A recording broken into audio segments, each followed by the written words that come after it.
बिना महामद पार न होया। वो रामगिरी महाराज, वो किसी के लिए महाराज होगा, लेकिन वो महाराज हो ही नहीं सकता, क्योंकि महाराज का मनसब, महाराज पता है किसको कहते हैं? महाराज, अगर आप कबीरदास की जुबानी सुने तो महाराज कहते हैं, पोथी पढ़ पढ़ जग मवा पंडित भयो न कोय, ढाई आखर प्रेम के पढ़े सो पंडित होए। तो पंडित नस्ल से, जात से, खानदान से, नसब से नहीं होता, बल्कि कबीरदास के मुतालिक पंडित उसको कहते हैं कि जो मोहब्बत का पाठ पढ़ना जानता हो, जो मोहब्बत की भाषा जानता हो, लोगों को जोड़ना जानता हो, तोड़ना नहीं। ये महाराष्ट्र से जो रामगिरी नाम के एक बाबा ने किया है, मैं कहता हूं कि ये बाबा भी नहीं है। अगर आप इसकी सच्चाई से जांच करवा लेना, गवर्नमेंट अगर इसकी हकीक जांच करवा ले, तो ये गवर्नमेंट के सामने ये तथ्य, ये सबूत खुल करके आ जाएंगे, ये हकीकत खुल के आ जाएगी कि ये बाबा है ही नहीं, ये हकीकत में कोई क्रिमिनल आदमी निकलेगा, या फिर इसने सनातन को पढ़ा ही नहीं है। सनातन को पढ़ने वाला, सनातन का मुताला करने वाला, सनातन को देखने वाला कभी भी नफरत फैलाने की बात कर ही नहीं सकता, क्योंकि सनातन में वो तालीम ही नहीं है, सनातन में वो शिक्षा ही नहीं है। आप कहेंगे जनाब वो कैसे? तो सुनिए, सनातन का जो सबसे पुराना ग्रंथ है, जो सबसे पुरानी किताब है, उसका नाम है ऋग्वेद, और वेद 4 हैं, और चारों वेदों में ये सबसे पुराना ग्रंथ है ऋग्वेद। अब मैं हवाला दे रहा हूं, जो सनातन का या जो बाबा रामगिरी का समर्थन कर रहे हैं ना, वो लोग भी मेरी बात को बहुत गौर से सुनिएगा, वो लोग भी मेरी बात को बहुत गौर से सुने। शर्म आएगी तुम्हें बाबा रामगिरी जैसे लोगों का समर्थन करने में।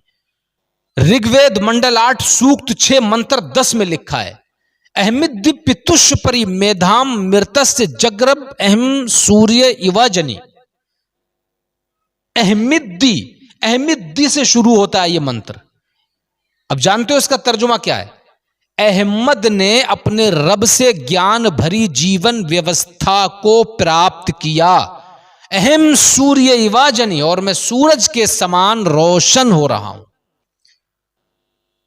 सूरज के समान रोशन हो रहा हूं। ज्ञान भरी जीवन व्यवस्था। सबसे पहले मैं आपको यह बता दूं कि यहां पर जो अहमिदी कहा गया है, हालांकि अलग अलग लोग इसका अलग अलग तर्जुमा करते हैं, लेकिन दरअसल यहां अहमिदी अहमद को कहा गया है, जिनका नाम आसमानों में अहमद है। कुरान में भी जिक्र हुआ है, मिम बादिस्मुहु अहमद।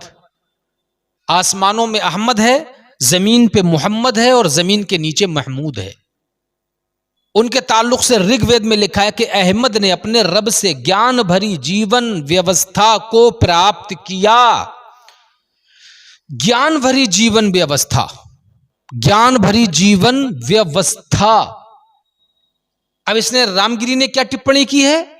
अम्मा आयशा और रसूल अकरम सल्लल्लाहु अलैहि वसल्लम की शादी को लेकर के टिप्पणी की है।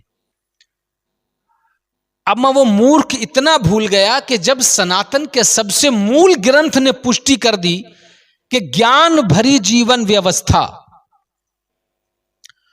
यानी जिसकी जीवनी, जिसकी लाइफ में, जिसकी हयात में कोई भी काम गलत हो ही नहीं सकता, और अगर उनकी लाइफ को, उनके लाइफ के किसी भी पार्ट को आप गलत बताने लग गए तो समझ लीजिए कि आपने ज्ञान को गलत बता दिया। और ज्ञान को गलत बताया नहीं जा सकता, क्योंकि ज्ञान ही इंसान को अंधेरे से निकाल करके उजाले में लाता है। ज्ञान ही आत्मा को परमात्मा का रास्ता बताता है। ज्ञान ही नीचे को ऊंचा करता है। ज्ञान ही असफल को आला करता है। ज्ञान ही कमजोर को ताकतवर बनाता है। ज्ञान ही महकूम को हाकिम करता है। ज्ञान ही प्रजा को राजा बनाता है। ज्ञान ही शिष्य को गुरु बनाता है। ज्ञान ही चेले को उस्ताद बनाता है। और मैं एक चीज आपको बता दूं, अगर मुस्तफा की जात पे यह एतराज किया जाएगा कि उन्होंने ये गलत किया अम्मा आयशा से 9 साल की उम्र में शादी करके, तो फिर आप उस ऋग्वेद के मंत्र का क्या करोगे जिसमें लिखा है कि अहमद ने अपने रब से ज्ञान भरी जीवन व्यवस्था को प्राप्त किया।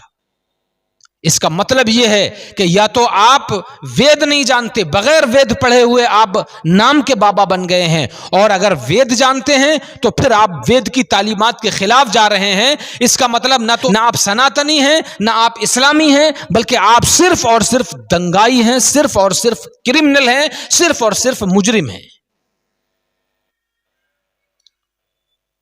और मैं दावे के साथ कहता हूं कि जो सनातन को जानने वाला है वो कभी भी कभी दंगा भड़काने की बात नहीं कर सकता, किसी के दिल को ठेस नहीं पहुंचा सकता। इसलिए कि रामचरितमानस जो रामायण की बड़ी मशहूर किताब है, गोस्वामी तुलसीदास ने लिखी है, उसके बाल कांड में पृष्ठ संख्या 21 श्लोक नंबर 6 यानी चौपाई नंबर 6 पे लिखा है, मज्जन फल पेखे तत्काला काक होहिम पिक बकऊ मराला सुनी आचरज कर जनि कोई सत्संगत महिमा नहीं गोई। समझे? अब इसका तर्जुमा भी सुन लीजिए लगे हाथों।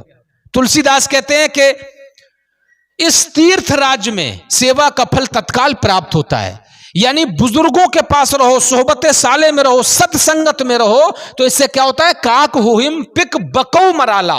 अगर अच्छी सोहबत में इन नेक लोगों के पास, पैगंबरों के पास, ऋषियों मुनियों के पास, अल्लाह के वलियों के पास अगर कोई कौआ आ जाए ना और इनकी सोहबत में बैठ ले तो कोयल बन जाता है, बकऊ मराला। और अगर बगला आ जाए और अल्लाह वालों की सोहबत में बैठ ले तो हंस बन जाता है।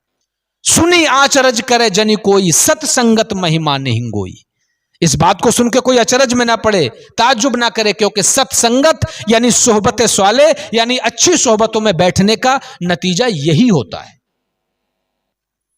अब आप जरा खुदारा दिल पे हाथ रख करके सोचिए कि जिस रामगिरी ने मुस्तफा जाने रहमत की शान में तौहीन की है, क्या वो किसी सोहबत सालेह में रहा है?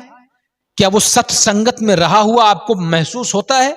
अगर वो सत्संगत में रहा हुआ होता ना तो बाबा के भेष में गुंडागिर्दी ना करता। इसलिए मेरे भाई, सनातन की तालीमात में कितनी आपको बताऊं, कितनी बताऊं यार। सनातन की तालीमात तो जरा देखो, भगवत गीता में लिखा है, श्री कृष्ण कहते हैं अर्जुन से मैदान जंग में, रणभूमि में कहते हैं, हे अर्जुन, जब तू परम परमात्मा के सामने इबादत के लिए खड़ा हो तो यूं अर्ज कर, इस तरह से गुजारिश कर, मही देवस्य सवितु परिष्टुति वसुर दैमाना नए सुपिथा राय असमाना। अभी वक्त नहीं है, मैं बस बहुत ज्यादा लंबी चौड़ी बात नहीं कहता, बस इतनी बात कहूंगा कि सनातन को ये लोग जानते ही नहीं है जो मुस्तफा की अजमत पे भौंक रहे हैं। मुस्तफा की अगर अजमत की बात करें तो सरयू नदी के तट पे रामायण लिखने वाले गोस्वामी तुलसीदास को पढ़िए। उन्होंने देखा है मदीने वाले को, उन्होंने जीवनी पर थोड़ी सी रोशनी डाली है। वो कहते हैं, सहस्र बरस 10 सुंदरम हो ये तह की बात न पावे कोई, यहाँ न पक्षपात कछु राखूं, वेद पुराण संत मत भाखूं, तब तक सुंदर मददी को या बिना महामद पार न होया। और ये आजकल न पढ़े न लिखे साधुओं के भेष में आकर के आपस में नफरतें फैलाने की बात करते हैं। पूरे हिंदुस्तान में आग लगा दी।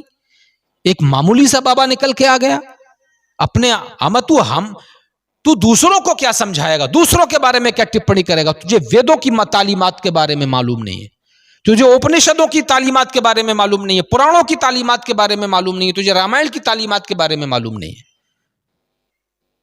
तो ज्यादा इस बाबा के चक्कर में मत पड़ो।